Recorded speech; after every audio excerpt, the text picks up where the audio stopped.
You live in one of the largest, cleanest, most orderly cities on the entire planet. Bigger than almost anything in Europe. Built on an island in the middle of a lake, laced with canals, fed by fresh water piped in from the mountains. And in a few short years, almost everyone who has ever told you about it will call it savage. The truth is the opposite of the story that will survive you. Your city is a marvel of engineering and order, one that would stun the very men who are about to destroy it. And it also holds, at its very center, a practice they will never understand. Both things are true, at once. Let me show you your day, the real city, before the story gets rewritten. Your city sits on an island in a shallow lake, connected to the shore by long, raised causeways, wide enough for many people to walk side by side. Fresh water flows in through an aqueduct from a spring in the hills, because the lake itself is too brackish to drink. Canals run through the city like streets, and much of your travel happens by canoe, gliding between neighborhoods on the water. This is not a crude settlement. It is a planned city, laid out in ordered districts, with a monumental center of temples and plazas, and neighborhoods radiating out from it. Hundreds of thousands of people live here. When outsiders finally see it, some will wonder aloud if they are dreaming, because nothing in their own experience prepared them for a city this large, this clean, and this deliberately built. And you? You simply call it home. You wake in a modest home, and your wife is already at the grinding stone, turning maize into the dough that will feed the family all day. But before we go further, notice something about your city that the future will refuse to believe. It is clean, astonishingly clean. The streets are swept daily. Human waste is not left to rot in the open. It is collected, carried away by canoe, and put to use. As fertilizer for the farms. In the making of goods, public latrines exist. Waste is a managed resource here, not a plague waiting to happen. Meanwhile, in the great cities across the ocean that will soon judge yours, filth runs in the streets and disease follows close behind. Your city has solved problems they have not even understood yet. You bathe often, you keep yourself clean, and honestly, you would find their habits genuinely disgusting. Feeding a city this size, on an island, should be impossible. It is not, because of one brilliant invention. Out in the shallows of the lake, your people build long, rectangular plots of incredibly fertile soil, anchored, framed, rising just above the water. Crops grow on them in dense abundance, watered constantly from below, fertilized with the rich mud of the lake and the waste of the city. These floating fields are among the most productive farmland in the entire world. Harvest after harvest after harvest. Maize, beans, squash, chilies, tomatoes, and flowers, grown in staggering quantity, right at the edge of the city, tended from canoes. This is the engine that feeds hundreds of thousands of people on a lake. Agriculture, as engineering. One more thing your city does better than almost anywhere else on Earth. Your society is highly organized and highly unequal. At the top sit the nobles, fine clothing, education, privilege. You are a commoner, the great majority.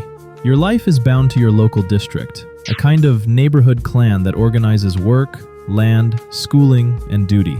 And at the bottom are the enslaved, though even they have rights. They can own property, they can marry, they can sometimes buy their way back to freedom. And the order is enforced, right down to what you may wear. As a commoner, you are restricted to plain garments of coarse fiber. Fine cotton, bright feathers, gold, certain sandals, all of it reserved for the nobility, forbidden to you by law. Break these rules and the punishment is severe. Your clothing is a uniform. It announces your rank. And stepping above it is not a fashion choice. It is a crime. Now, to the beating heart of daily life, the market.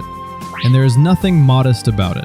Tens of thousands of people gather in a vast, orderly marketplace, so large and so full of goods that outsiders who see it will struggle to even describe it. Everything your world produces is here. Food of every kind. Pottery, tools, cloth, medicine, feathers, jewelry, everything. Laid out in ordered rows by type, each trade in its own section. There is even oversight, officials who watch for cheating and settle disputes on the spot. And you pay, in part, with cacao beans, the seeds that also make a bitter, prized drink. Money. You can literally eat. The market is loud and vast and orderly and endless. And moving through it, you are one tiny part of one of the greatest commercial gatherings on the entire planet. You live in one of the cleanest, grandest cities on the planet, and the future is going to call it savage anyway. Subscribe and help the real version outlive the lie. You eat well, on a diet built around 3 plants that support each other perfectly: maize, beans, and squash, the foundation of your world. Flat maize cakes fill your day, wrapped around beans, brightened with chili, which flavors nearly everything you eat. And you eat things the future will find surprising and wise. Protein-rich insects, cakes made from a nutritious blue-green scum skimmed right off the surface of the lake, turkey and small dogs raised for meat for special occasions. It is a varied, clever, sustainable diet, one that keeps a huge population fed and healthy. There is also a fermented drink made from the maguey plant. But be careful, because public drunkenness is punished harshly here, and for a commoner, the consequences can be brutal. Even your pleasures are governed by strict law. Here is something almost no other society in your era does. Your children go to school. All of them. Boys and girls, commoner and noble alike, all must be educated. Commoner boys attend a school that trains them in history, religion, discipline, craft, and above all, in war. Because every man may one day be called to fight for the city. You also owe your labor. As a commoner, you contribute work to the city, on its buildings, its causeways, its public projects, and you may be called to military service. Your life is woven into a web of obligations, to your district, to your city, to your gods. There is order and structure everywhere, a place for everyone, and a heavy set of duties attached to that place. Freedom, in the way a modern person might mean it, is not really the point here. Belonging is. And now, we come to the thing that will define your civilization in the eyes of everyone who comes after.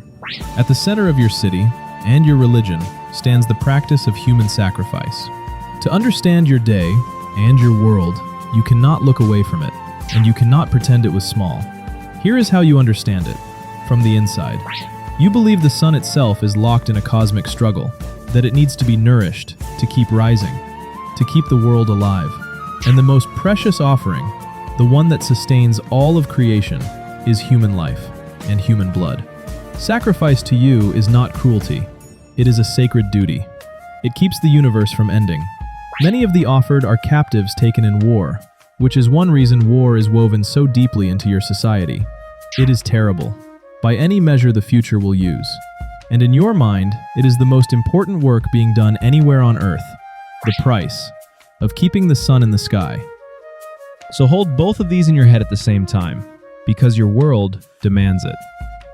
You live in one of the most advanced, clean, orderly, and impressive cities on Earth, with engineering and agriculture and public planning that outstrip much of the rest of the world. And that same city practices human sacrifice, on a scale that will horrify everyone who ever hears of it. Both are real. Neither one cancels the other. For you, none of this is a contradiction. It is simply the world, whole and coherent. The gardens feed the city, the market supplies it, the schools shape it, the duties bind it, and the sacrifices, you believe, keep the whole thing from collapsing into darkness. You are not a monster, and you are not a saint. You are a person, living inside a complete, functioning civilization that happens to be built on ideas the future will find both brilliant and appalling. The day winds down. Canoes drift home along the canals, loaded with the day's goods. Cooking smoke rises across the island.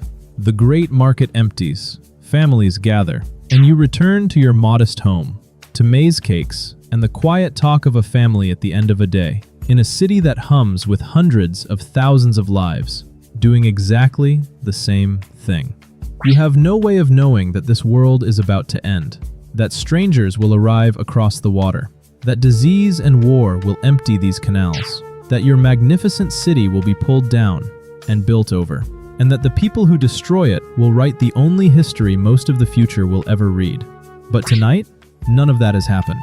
Tonight, your city is alive, and it is a wonder, and you are home. Within a single generation of this ordinary day, your city will be gone. Not just conquered, erased, buried, with another city raised on its bones. The engineering, the the cleanliness, the floating gardens, the vast markets, the schools for every child.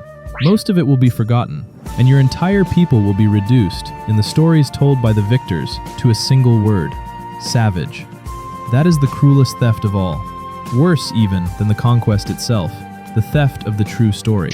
Because the real Tenochtitlan was one of the great cities of the world, a place of genuine brilliance that solved problems others had not even faced, alongside a religion of blood that the world will never accept. A place of two truths, and the people who destroyed it kept only one of them, the one that justified the destruction. You were not a savage. You were a citizen of a marvel, standing on a bridge over clean water in a city on a lake that should have been remembered as one of humanity's great achievements. So remember it that way, whole, brilliant and terrible together, the way it actually was, before the story got rewritten by the people who tore it down. That is where we leave you. If you survived the video, you are already doing better than the person you just played. So do the small thing. Like it, subscribe, and I will drop you into another life next time. Same voice, same stick figures, someone else's very bad day.